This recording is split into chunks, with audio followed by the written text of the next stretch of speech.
Hi 3G, this is Unit 7, Lesson 1. This is an optional lesson, and remember you need to teach Monday through Friday of this week in order to start catching up with where you should be in the scope and sequence. So today our skill is we can solve for products by identifying friendly facts. It shouldn't say factors, but they are factors. By asking ourselves, what's the original equation? What 2's or 4 facts can I use to solve, and why does that work?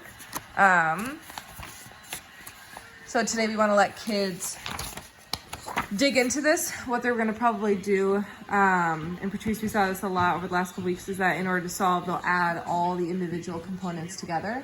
Hold on.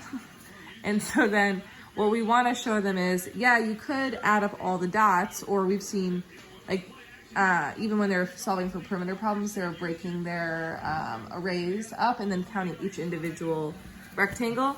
We want kids to be able to say, like, I might not know 6 times 4, but what factors are really comfortable to me? 5's, 2's, 10's. So how could I break this into 2's? I could do 4 times 2, 4 times 2, 4 times 2, or I could do 6 times 2, 6 times 2, because what I'm able to do is break my array into smaller factors that make me feel more comfortable. And so you see here how I split my array. Down here, this is a 5. So realistically, I wouldn't expect a child to break it up. I can't see what they wanted. I can only imagine. But what I would assume is 5 trains. These problems are also really unhelpful for kids that don't live in cities like New York, because kids from New York know what G trains are, and our kids are not going to know what a G train is.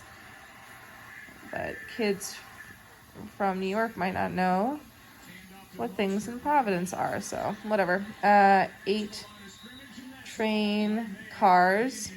I'm not comfortable with my 8 facts, but I do know that I could split this into 4's and do 5 times 4, 5 times 4.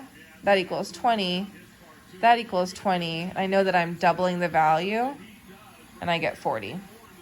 Kids need to be able to recognize that as they work through this, and so the tricky thing is when they get to non-visual models, throughout most of this, where we want them to be able to see that a 4's fact, 2's fact, and a product, they could do 4 times 4, and what I'd rather have them see is that they're actually doing 4 times 2 equals 8 like that, and I think that that's actually more impactful.